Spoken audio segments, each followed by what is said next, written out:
Damai sejahtera Allah Bapa yang melampaui segala akal, itulah kiranya yang memelihara hati dan pikiran saudara-saudara di dalam Kristus Yesus Tuhan kita. Amin. Shalom. Bapak Ibu Saudara yang dikasihi Tuhan kita Yesus Kristus, firman Tuhan yang menjadi berita sukacita dalam ibadah minggu kita hari ini tertulis dalam kitab Lukas pasal yang keempat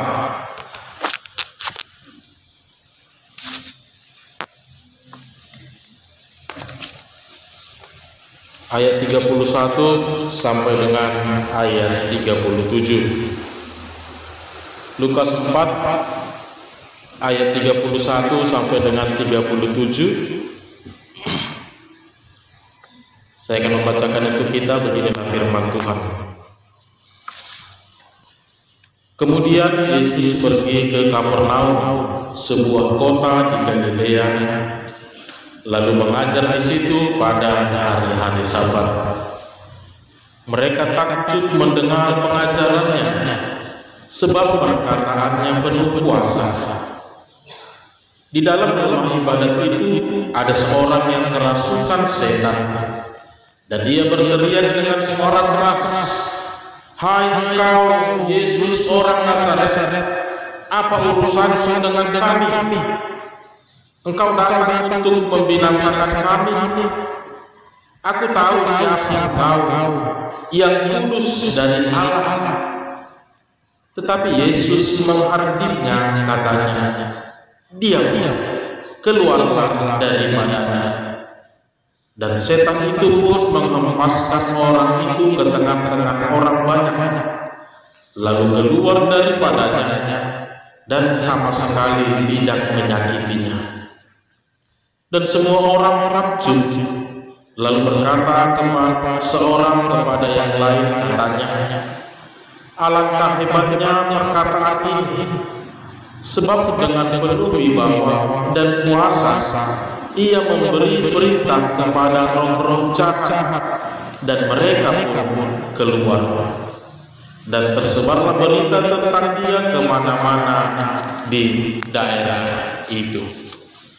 Demikian firman Tuhan. Bapak Ibu Saudara yang dikasihi Tuhan kita Yesus Kristus, sekarang kita sudah masuk pada minggu Septuagesima, yang artinya 70 hari sebelum kebangkitan Tuhan Yesus. 70 hari sebelum kebangkitan Tuhan Yesus. Artinya bahwa mulai minggu ini kita sudah dihantarkan untuk mulai merasakan, untuk mulai merenungkan kembali setiap penderitaan-penderitaan yang akan dialami oleh Tuhan Yesus selama hidupnya. Kita sudah mulai dihantarkan untuk ikut bersama-sama merasakan setiap penderitaan-penderitaan yang dirasakan Tuhan Yesus selama hidupnya. Sekaligus ini juga mau mengingatkan kepada kita saudara-saudara supaya penderitaan yang dirasakan Tuhan Yesus ini juga menjadi sebuah acuan di dalam kehidupan kita terhadap penderitaan ataupun pergumulan yang kita alami di dalam hidup kita ini. Penderitaan yang dialami Tuhan Yesus ini menjadi acuan terhadap setiap penderitaan-penderitaan yang kita alami di dalam hidup kita ini. Supaya apapun yang terjadi, sama seperti yang dilakukan Tuhan Yesus, seperti itu juga lah yang harus kita perbuat di dalam menjalani kehidupan ini. Yesus tanpa mundur selangkah pun, Yesus tanpa mempersalahkan siapapun, Yesus tanpa menjudge siapapun, dia mengikuti, bahkan menjadikan penderitaan itu sebagai momen-momen penting untuk semakin mendekatkan dirinya kepada Allah. Dia semakin sadar siapa diri kita yang sebenarnya.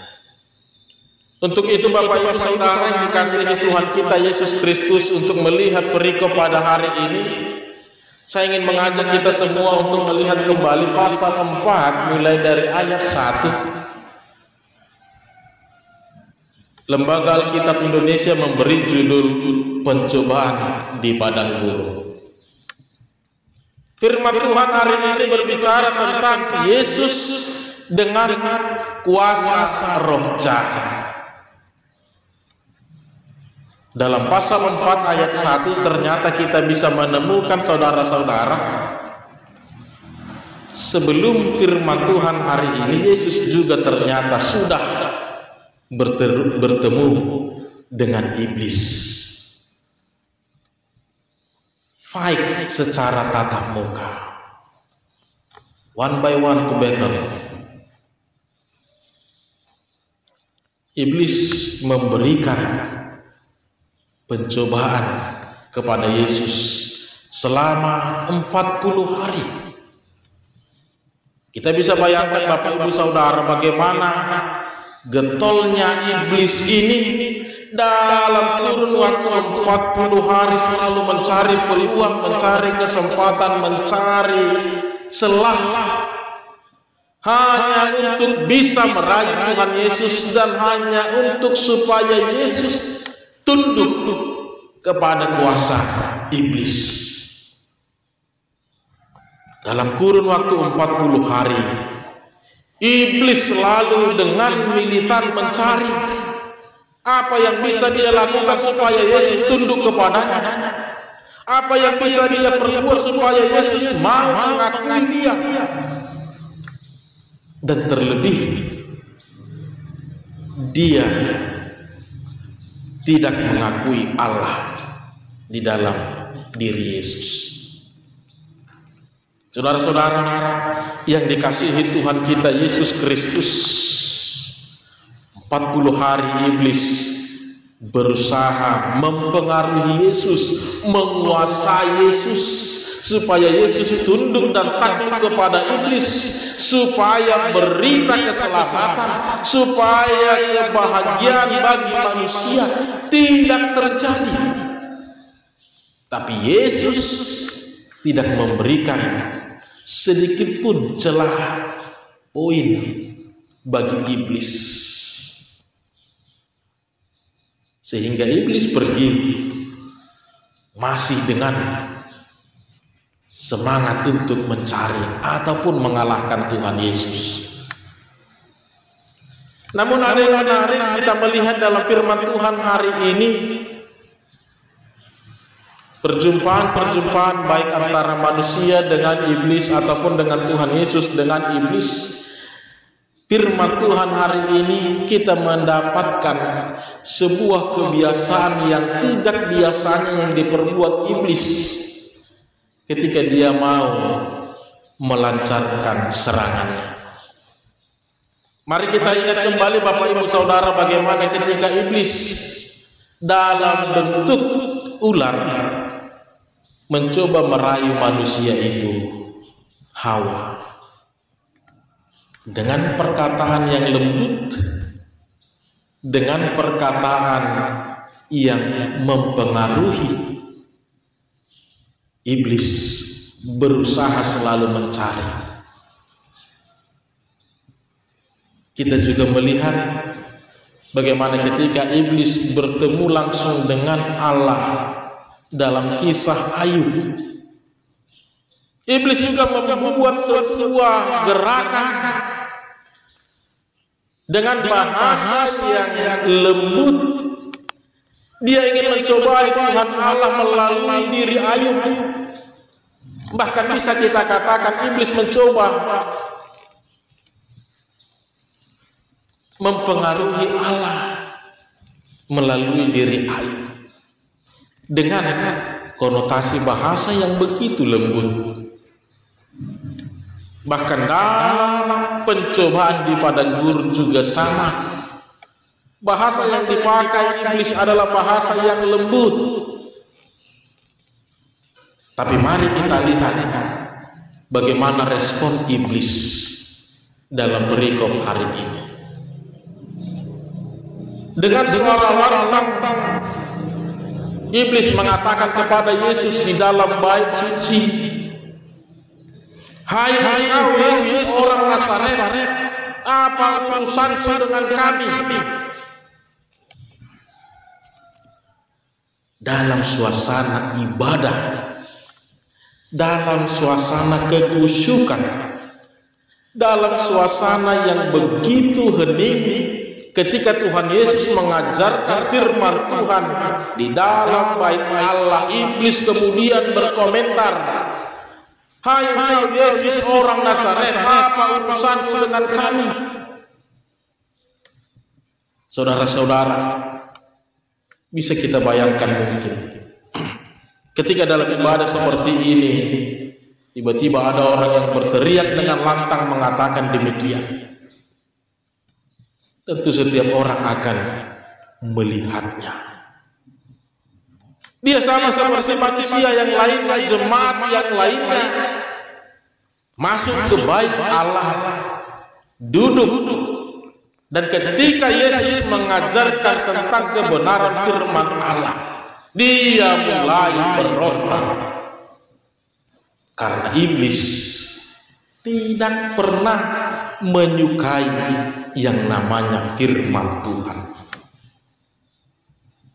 Kuasa-kuasa roh jahat tidak pernah menyukai yang namanya kebenaran, kebaikan, ataupun hal-hal yang diinginkan Allah untuk diperbuat di tengah-tengah dunia ini sesuai dengan firman-Nya. Iblis akan selalu berusaha mencari cara supaya semua ini tidak terjadi, supaya kebaikan tidak ada lagi di dunia ini, supaya kedamaian tidak ada lagi di dunia ini. Biarlah manusia itu penuh dengan amarah, biarlah manusia itu penuh dengan angkara murka, biarlah manusia itu selalu hidup di dalam pertengkaran, di dalam dendam, di dalam amarah.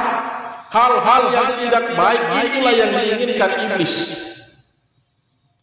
Sehingga ketika ada sesuatu yang baik terjadi, iblis akan berontak, iblis akan mencoba mengganggu supaya tidak terjadi. Bapak Ibu Saudara,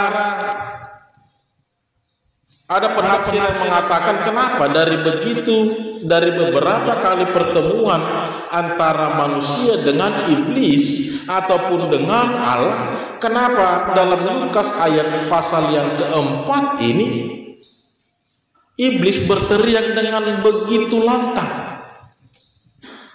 Padahal sebelum-sebelumnya kita melihat bagaimana iblis selalu berkomunikasi dengan manusia ataupun dengan Allah dengan bahasa yang lembut, dengan bahasa yang baik, dengan bahasa yang santun.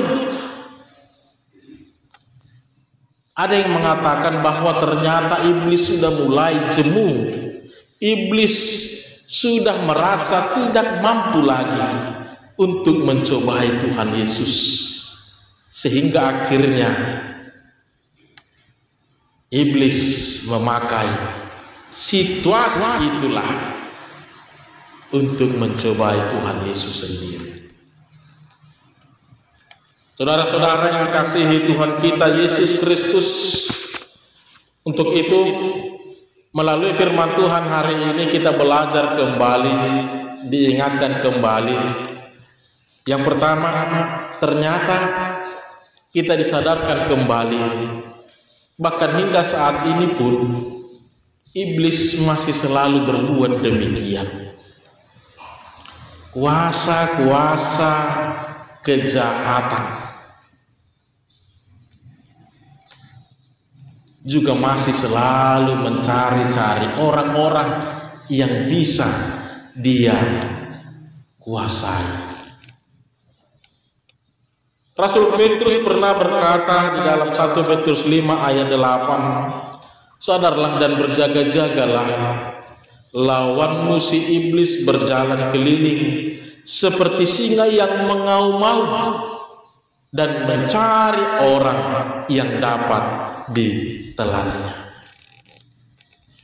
Sadarlah dan berjaga-jagalah, lawanmu si iblis berjalan keliling seperti singa yang mengaum-ngaum dan mencari orang yang dapat ditelannya.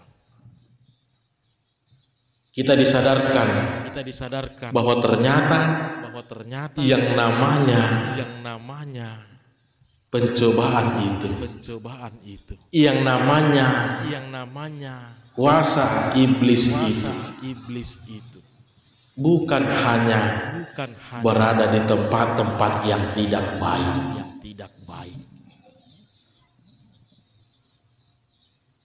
Firman Tuhan hari ini mengatakan dengan jelas, Yesus sedang mengajar di bait Allah pada hari Sabat, dan iblis, orang yang kerasukan kuasa roh jahat, juga hadir di dalamnya. Dan disitulah iblis menampakkan kuasanya dengan mencoba mengganggu situasi itu. Saudara-saudara yang dikasihi Tuhan kita Yesus Kristus, kita bisa melihat menurut firman Tuhan hari ini, jangan-jangan ataupun kita yang hadir di tempat ini juga masih memiliki kuasa-kuasa roh yang tidak baik di dalam diri kita. Kita tidak tahu apakah kita yang saat ini sedang dicobai ataukah saat ini kita yang sedang mencobai, karena kuasa-kuasa yang tidak baik masih hadir di dalam kehidupan ini. Oleh karena itu Bapak Ibu Saudara, sebelum kita menerima firman Tuhan di dalam kehidupan kita, ataupun sebelum kita beribadah masuk ke dalam bait Allah, ada baiknya kita meninggalkan semuanya. Ada baiknya kita menyucikan dulu diri kita, membuang yang tidak baik, supaya ketika firman kita dengar, kebenaran firman Tuhan dinyatakan, respon yang kita perbuat adalah semakin kita mendengar, semakin kita menunduk. Karena firman Tuhan semakin menyadarkan kita betapa kita adalah orang yang berdosa. Tetapi ketika firman Tuhan dinyatakan dan kita melihat ke kiri ataupun ke kanan sambil berkata nabeho, sebuah indikasi bahwa hati ini sudah tidak lagi murni dikuasai oleh Allah. Tetapi ketika firman Tuhan diberitakan, kita semakin menunduk, kita semakin malu, kita semakin disadarkan bahwa kita adalah orang-orang yang penuh dengan dosa. Maka disitulah akan nyata kuasa firman Tuhan, maka disitulah akan kelihatan kebenaran firman Tuhan akan semakin mengubahkan diri kita.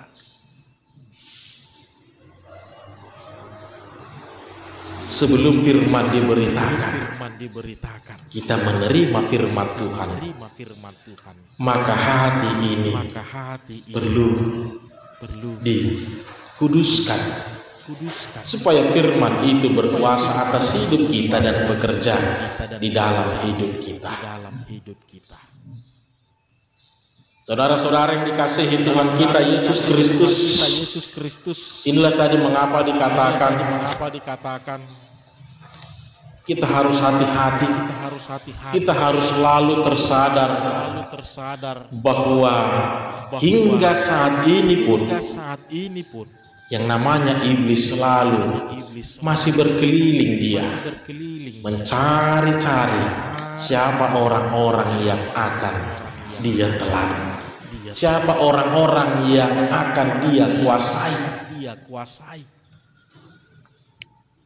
Makanya saya katakan tadi, kita harus melihat kembali ke dalam diri kita, bukan hanya dalam konteks beribadah, dalam kehidupan sehari-hari juga, dalam pergaulan sehari-hari juga.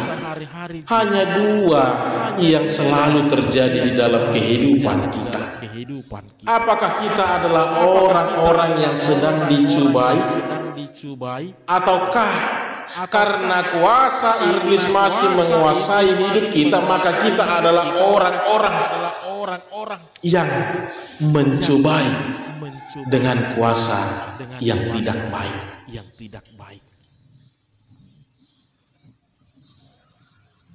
Iblis masih selalu mencari Bapak Ibu, siapa kira-kira yang bisa dia kuasai.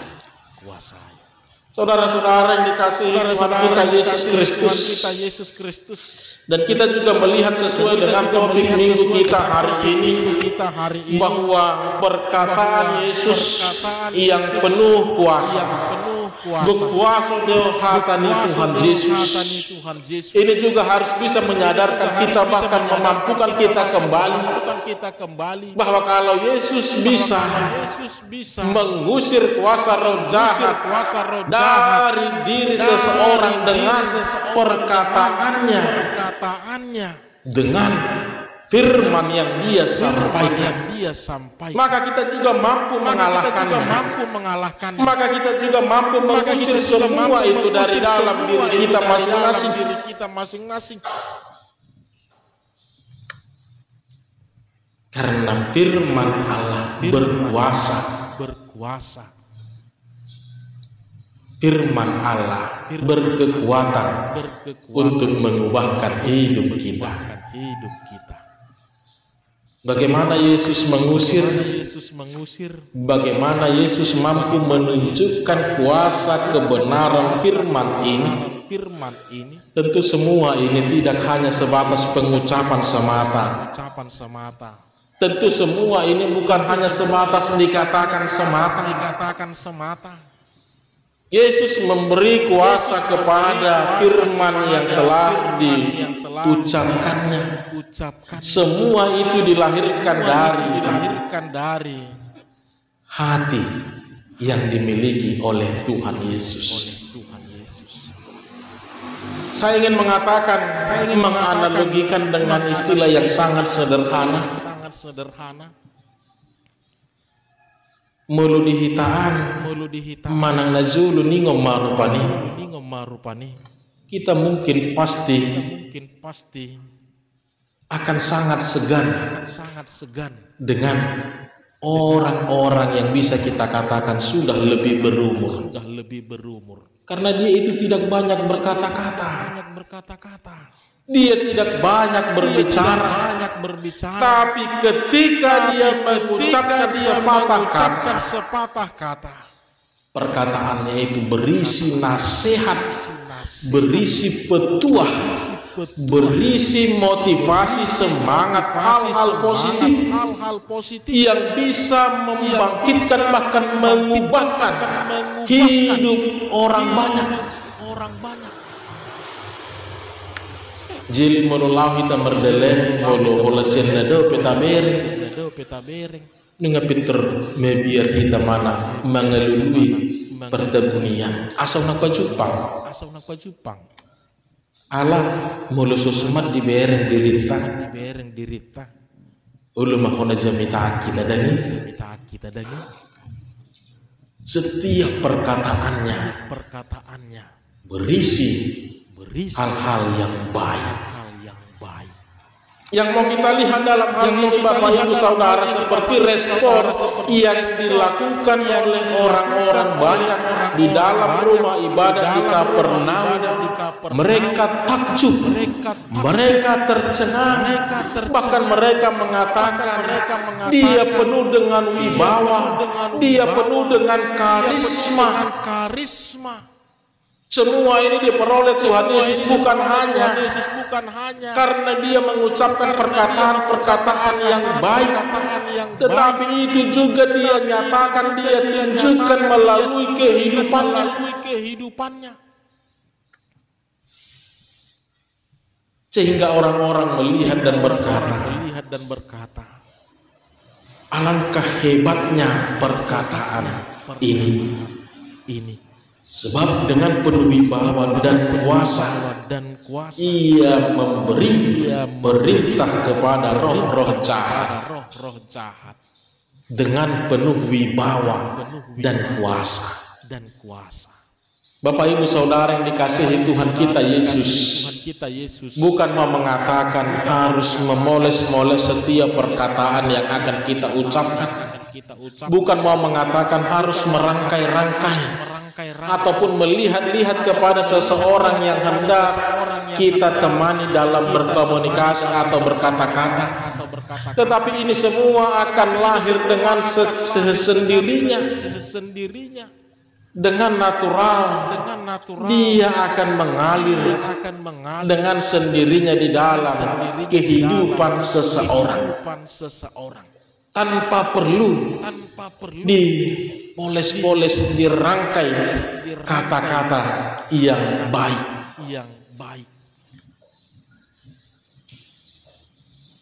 Dan inilah yang menunjukkan bagaimana wibawa kita, bagaimana karisma kita, dan kuasa kebenaran firman Allah bekerja di dalam kehidupan orang-orang banyak pada waktu itu. Karena ketika firman dikatakan, karena ketika firman kita hidupi di dalam hidup ini, kita menjadikannya sebagai bagian dari kehidupan ini. Jadi firman itu bukan hanya sebatas kita dengar, tetapi firman itu sudah menyatu di dalam kehidupan ini. Firman itu sudah bekerja di dalam hidup kita. Maka kuasa firmanlah yang akan menghantarkan kita, mengajarkan kita bagaimana harus berbuat, bagaimana harus berbicara, bagaimana harus berpikir. Semuanya sudah dilahirkan karena kuasa firman. Karena firman itu sudah kita terima dan kita hidupi di dalam diri kita. Saudara-saudara yang dikasihi Tuhan kita Yesus Kristus, firman Tuhan akan berkuasa di dalam hidup kita. Ketika firman itu bukan hanya sebatas kita dengar saja di dalam diri kita, tetapi biarkan firman itu yang bekerja di dalam diri kita, dan biarkan firman itu kuasa Roh Allah yang mengajar kita untuk bagaimana berbuat, bagaimana berpikir, bagaimana melihat, bahkan bagaimana berkata-kata di dalam diri kita.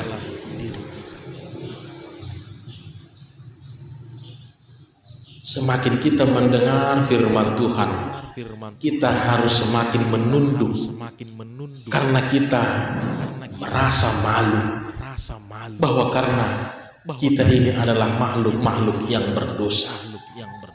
Sama seperti ketika kita sekolah selalu diingatkan, selalu memakai ilmu padi inna. Semakin berisi akan semakin menunduk inna dukan. Semakin kita memiliki, semakin kita menghidupi, semakin kita menggumuli firman Tuhan, maka kita akan semakin rendah hati di dalam diri kita ini. Maka Bapak Ibu Saudara yang dikasihi Tuhan kita Yesus Kristus, firman Tuhan hari ini benar-benar mau mengajar kepada kita supaya selalu waspada dan berjaga-jagalah. Kalau Rasul Petrus mengatakan sadarlah, harus melihat dengan baik-baik di sekeliling kita, harus memperhatikan dengan baik-baik di sekeliling kita. Karena si iblis masih sedang berkeliling di tengah-tengah kita untuk selalu merayu kita. Tapi kita diingatkan kembali Bapak Ibu Saudara, kalaupun si iblis sedang berkeliling mencari kita, tapi kita bisa membentengi diri kita dengan kuasa firman Tuhan. Kita bisa membentengi diri kita dengan kebenaran firman Tuhan. Seperti iblis yang tidak mampu menggoda Yesus. Ketika firman sudah berkuasa di dalam diri kita, maka seperti itu juga lah iblis tidak akan mampu untuk menguasai hati kita. Apakah itu bersifat amarah? Apakah itu bersifat dendam? Apakah itu bersifat iri hati? Apakah itu bersifat tinggi hati? Hal-hal yang tidak baik, yakinlah itu tidak akan ada dalam diri kita. Ketika firman Tuhanlah yang hadir di dalam hidup kita. Maka firman Tuhan hari ini mau mengatakan kepada kita Bapak Ibu, firman Tuhan itu berkuasa dalam hidup kita. Firman Tuhan itu berkuasa membentengi kita. Firman Tuhan itu berkuasa menghibur kita. Baik dalam situasi terpuruk sekalipun, hati-hati, jangan sampai karena situasi itu kita semakin jatuh ke dalam dosa. Jangan sampai karena pergumulan itu kita membiarkan iblis menguasai hati kita, sehingga dendam dan amarah yang jatuh ke dalam diri kita. Dalam situasi senang juga demikian. Hati-hati, waspada dan sadarlah. Jangan situasi ini membawa kita jatuh kepada kesombongan di dalam hidup ini. Maka biarlah firman Tuhan yang menguasai hidup kita. Karena firman Tuhan itu penuh dengan wibawa dan kuasa untuk memberkati dan mengubah hidup kita. Amin.